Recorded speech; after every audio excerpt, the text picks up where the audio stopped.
Hello everyone, welcome to my channel. তো দেখো, আমি আজকে বানাচ্ছি ডিমের ঝোল অমলেট করে, দুটো ডিম দিয়ে। মাত্র ঘরে দুটো ডিম ছিল। এবার আমি কি রান্না করব বুঝতে পারছিলাম না, আর কাজও ছিল। তো দুটো ডিম দিয়ে অমলেট করব, আর অমলেট করে তরকারি করলে ছেলেও খেয়ে নেয়, কোনো সমস্যা হয় না। আর দুধ কচুর যে পাতা, সেই ডোগাটা আমি ডাল দিয়ে আগেই খেয়ে নিয়েছি কালকে। তো ডালের মধ্যে ডোগাগুলো দিয়ে খেয়ে নিয়েছি, আর পাতাগুলো রয়ে গেছিলো। তো ওই পাতাটাই রসুন, কালো জিরে, শুকনো লঙ্কা দিয়ে ভেজে রেখেছি। জাস্ট ওটা মিক্সার গ্রাইন্ডারে পেস্ট করে নিব। এবার কড়াইতে আমি জিরে ফোড়ন দিয়ে, দেখো আমি স্নান করে মাত্র এলাম। তো এবার ঝোলটা করে নিব। জিরে ফোড়ন দিয়ে তারপর কিন্তু আমি তেলের মধ্যে মশলাটা ছেড়ে দিব, পেঁয়াজ, আদা, রসুন, লঙ্কা এগুলো বাটা। তারপরে এটাকে একটু ভালো করে কষিয়ে, লবণ হলুদ দিয়ে ভালো করে এটাকে কষিয়ে তারপর জল দিয়ে দিব। আমার এখানে একটা মিস্টেক হয়ে গেছে, জিরে ফোড়ন দিয়ে আলুগুলো দেওয়া উচিত ছিল, দিয়ে ভাজা ভাজা করে তারপর মশলাটা দিতাম, বাট আমি ভুলে গেছিলাম।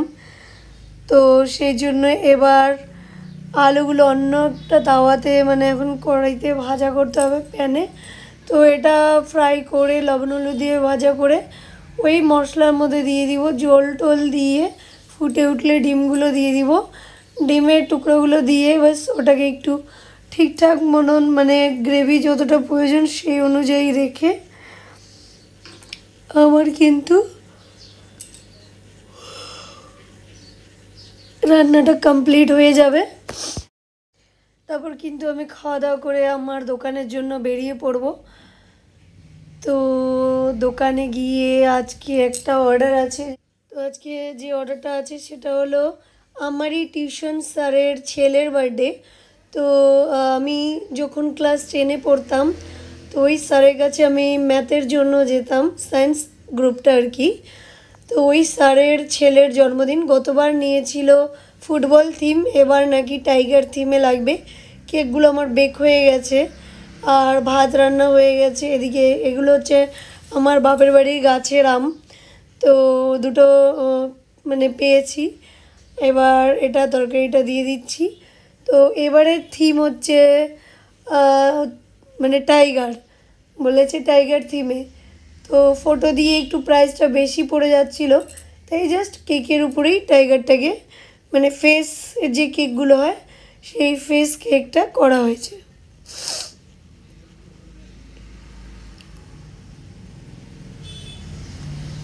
তো এবার এটা হয়ে গেছে, এবার জলটাও একটু গরম করে দিয়ে দিই। আর এই দেখো, এই ডাব্বাটাতে আমি ভরে রেখে দিই আমার যত সব শিটগুলো আছে। এখানে আছে চিয়া সিড, ফ্ল্যাক্স সিড, তিল, আর শাশুড়ি মা কচুরলতি বানিয়েছে শুটকি মাছ দিয়ে। তো এই শুটকি মাছ দিয়ে কচুরলতির তরকারিটা পাঠিয়েছে। এখানে এত বাসন পড়ে আছে, এগুলো ধুতে হবে।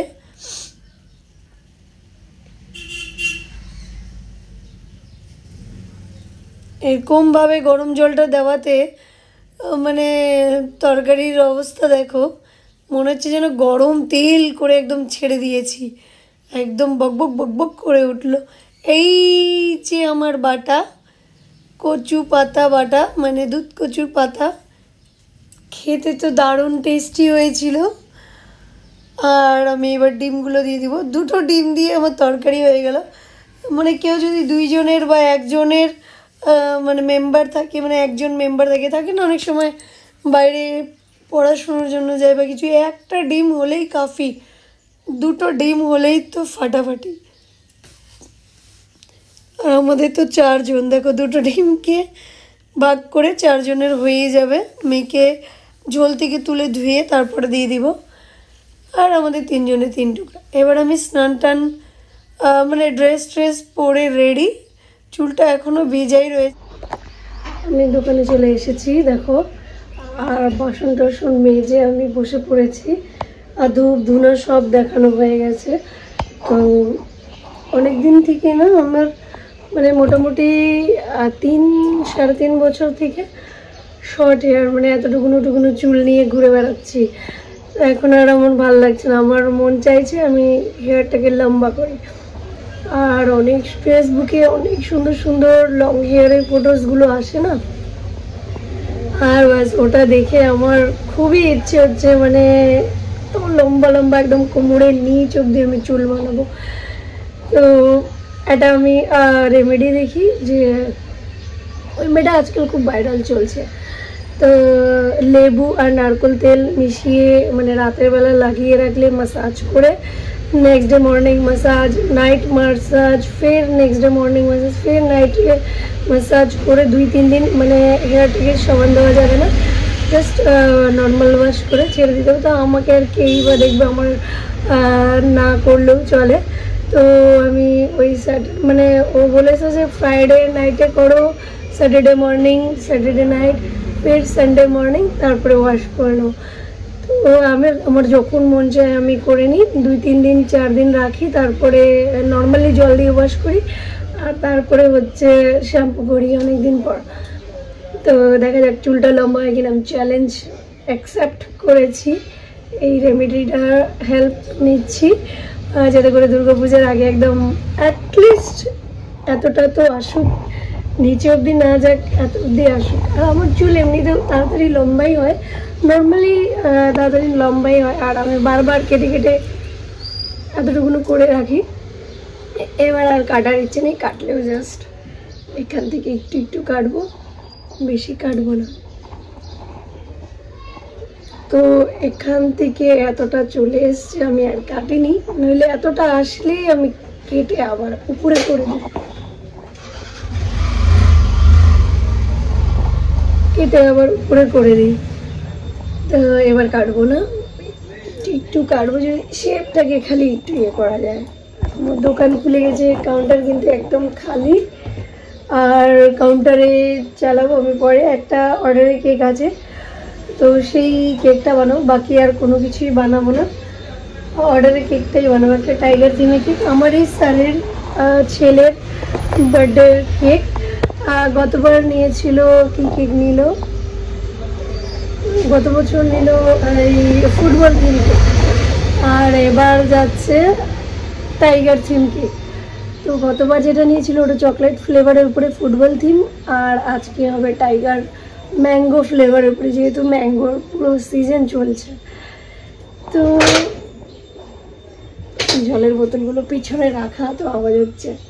অনেকদিন পর ব্লগ বানালাম। অনেকে আমার কাউন্টার নিয়ে মানে কেকের কাউন্টার নিয়ে অনেক ধরনের প্রশ্ন করে যাচ্ছ, অনেকেই না, আবার অনেকেই কথাটা বললে আবার কেউ কমেন্ট করে দেবে আমি তো কারো কমেন্ট দেখছি না, একজনের কমেন্ট। তো মানে একটা মেয়ে কন্টিনিউ মেসেজ করে মানে কমেন্ট করে যে আমার কাউন্টারের প্রাইস কত। তো আমার কাউন্টারের প্রাইস হচ্ছে 61,000, ম্যাক্সিমাম 75,000, 72,000 এরকমে আসে। মানে আমার যে কাউন্টারের হাইট বগেরা আছে, আর ডিটেলস ভিডিও আমি দিয়ে দিয়েছি অলরেডি, কিভাবে কাউন্টারে কেক সাজাতে হবে, কিভাবে কেকগুলোকে অনেক দিন রাখা যায়, সেগুলোর পুরো ভিডিও ইনফরমেশন আমি দিয়ে দিয়েছি। যারা যারা নতুন দোকান খুলবে তাদের জন্য ওটা অনেক হেল্পফুল হবে, তো অবশ্যই কিন্তু সেই ভিডিওগুলো দেখবে। আর আরও আমি অনেক ইনফরমেশন দিব, প্রতিটা ভিডিও একটু ওয়াচ করার চেষ্টা করবে। আমি কেকের ডিজাইনের সাথে সাথে কিন্তু কিছু কিছু টিপস দিয়ে দিই যখন আমার যেটা মনে পড়ে যায়। তো ওই টিপসগুলো তোমাদের উপকারে লাগবে, এটাও একটা করতে পারো। আর ব্লগ ভিডিও পছন্দ না হলে স্কিপ করে গিয়ে জাস্ট কেকের ডিজাইনটা দেখে নিও, আমার তাতেও কোনো আপত্তি নেই। তোমাদের যেটা সুবিধা হয়, যেটা ভালো লাগে, তোমরা সেই কন্টেন্টটাকেই ওয়াচ করো। আর এখন তো বসে থাকবো একটু, তার প্রচণ্ড গরম, এই গরমে মুশকিল। আর পরে স্টার্ট করব কেক বানানো। মোটামুটি ধরে নাও এখন কটা বাজে, 1:45, ওই 2টোর দিকে স্টার্ট করে দিব। আর 3:30 নাগাদ আমি বাড়ি চলে যাব। আবার বাড়ি গিয়ে আমি মানে আমার যে মেয়ে আছে, মেয়েকে খাওয়াবো, সবাইকে খাবার দেবো, নিজে খাবো, খেয়ে আবার 4টা থেকে 4:30টার মধ্যে আমি চেষ্টা করি দোকানে চলে আসা। তো দোকানে চলে আসবো। এই চলো, গাড়িটা এখানে দোকানের সামনে গাড়ি লাগানো ছিল, যার কারণে আমার স্কুটিটাকে পার্ক করতে পারিনি ঠিক করে। এবার দোকানের সামনেটা খালি হয়ে গেছে, এবার আমি আমার গাড়িটাকে আমার জায়গা মতন লাগিয়ে দিব। থাকা যায় না, কি বলবো। তোমরা আমের সিজন চলছে, আম কেমন খাচ্ছ? আমরা তো প্রচুর পরিমাণে আম খেয়েই যাচ্ছি। দেখো এখনো আম কেটে বসে পড়েছি, খাবো বললে আমটা খাবো। আর ফ্রুট খাওয়া খুবই ভালো, রোজ মিনিমাম একটা ফ্রুট তো খেতেই হয়, সেটা তো যে কোনো ফ্রুট হতে পারে, ঠিক আছে।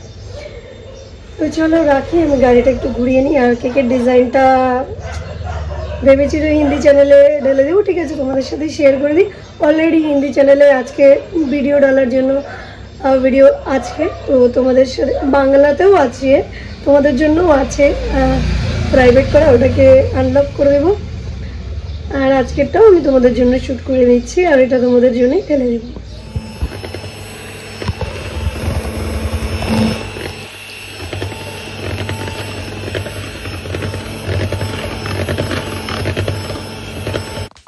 তো এবার কিন্তু কেকটা বানানো স্টার্ট করে দিয়েছি। এটা হচ্ছে ভ্যানিলা ফ্লেভারের কেক।